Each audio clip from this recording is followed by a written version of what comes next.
Hey everyone, Alchemist Lion here, and today I am raging at the amp that is Hill. Let's take a look why.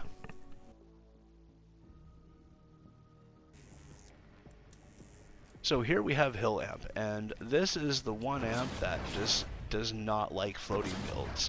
A lot of it is just due to the fact that there's not a lot of spots to put darts, and that's really hindering this. The other aspect is I really think, especially because this is so heavily propaned, that these gas traps are actually hurting it. I would completely swap to a zapper setup because it's just not working. This is where it fails. A lot of times this is the amp that fails the build. So on random wave, even on wave 9, there's been a few instances, not a whole lot. It's usually 19. 19 is where it fails. The smashers don't like this floating block off. It works for a little bit until it's completely gone. And then from that point, I mean, there's not a lot of spots. Like I said, for darts and damage, it's reliant heavily on the ceiling traps alone. And again, I resorted to gas traps in their main pathing areas, and I think that might have been the doom to this amp. Because they just get to it. They get to it right away, and I didn't give myself a lot of ceiling zappers. So it's a lot of just soft damage for a lot of really unsoft husks. But otherwise, the structure, the setup, if I could, I would probably go one more tile back and throw a dart here where I could to get some of the husks, kind of like I did here. I'm not getting all of them that spawn in, but I'm getting a few of them with those.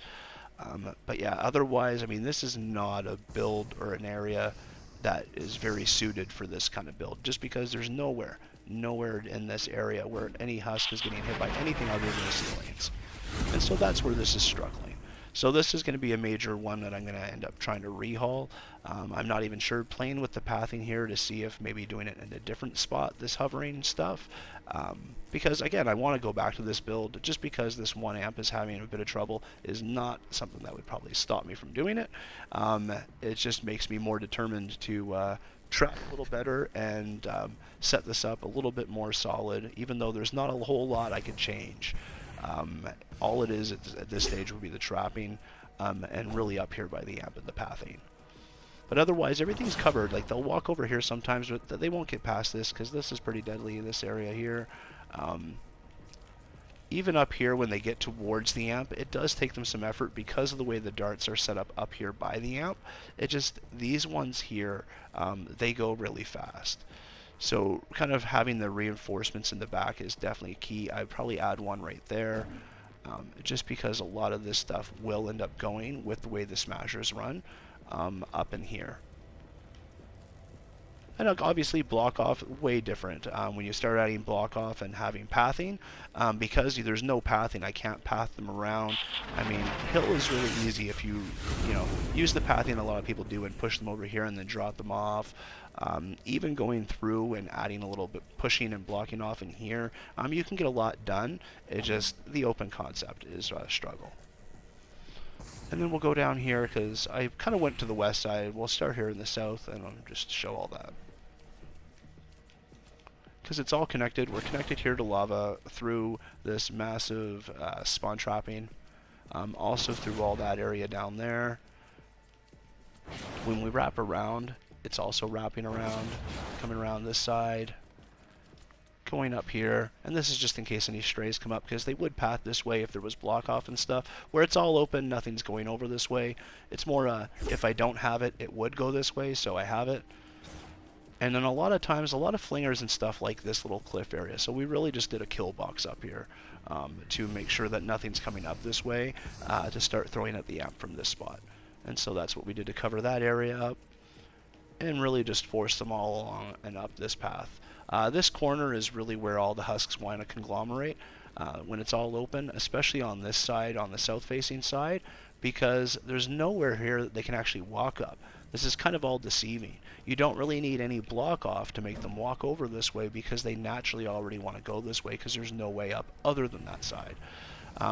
The main area you want to cover is over here because they will walk down this way. And this is where we have this all set up. And again, electric fields into drop, gas into ceiling zappers, really reducing the amount of traps I'm using, because I find the less is better sometimes. And just using the traps to, you know, capitalize on what their specialized task is in clearing off husks. So we have all this set up to kill anything that might walk over this way to want to throw at the amp. And then again, there's multiple layers, and they'll go through the different layers depending on how it's all trapped and blocked off. Ultimately, you'd want to have it blocked off if you could, to have them stop go this way.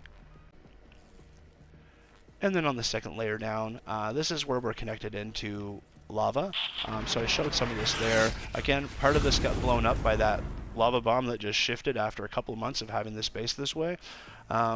So yeah, that's all part and parcel to how this would be connected there. But I'm trying to avoid them from wanting to go and hit this roof over here, because they would try to go on it to either throw at lava or hill, depending. So I have this part open up here to really want them to come right to the back end, but I'm killing them the whole way, so they wouldn't make it if they tried. But yeah, this area here, this side here really needs to be focused on, because husks will try to walk and divert over to throw at the amp. In this I don't get it a lot because of how I have everything covered, but it is something to keep an eye on. But again, the main pathing is all this way, and then over here, it's just a direct route. They're not really pathing any differently. There is husks that will, you know, spawn in from down here and then walk up. So we have this again all trapped out down here to cover that. I am trying to push them into the lava here a bit. Just utilize the area and the land to my advantage. We have darts here, getting as much as I can, killing them at spawn without overdoing the back end here when it's not really necessary. Not a lot will spawn down here. And then they want to walk up. Again, gas trap, I'd probably do electric field. Not electric field, sorry, zapper. Electric field, I do drop. But as they walk up, they're pretty much already dead by this point. The ones that spawn down here. Occasionally, some will try to walk around, which is why we have this all set up. And again, this is all floating, so everything is hovering. We have it all connected by lava, and then this is also getting connected to bridge. We have it connected right here, going into the bridge amp as we're going around back to home base.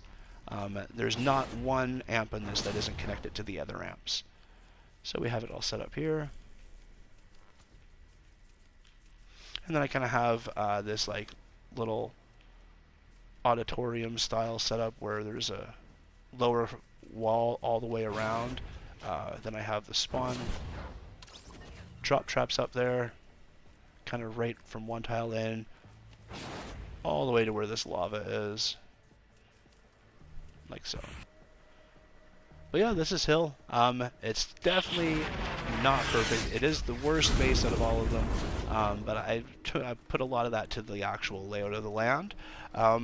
Normal base, I'm using this to kind of set up and just know what I can get away with down here, and then setting up some walls and floors. When I go back to this, like I said, it's mostly just going to be trying to correct the small areas that I can change to just get the best results, but kind of expecting that this might not be the best method for this amp.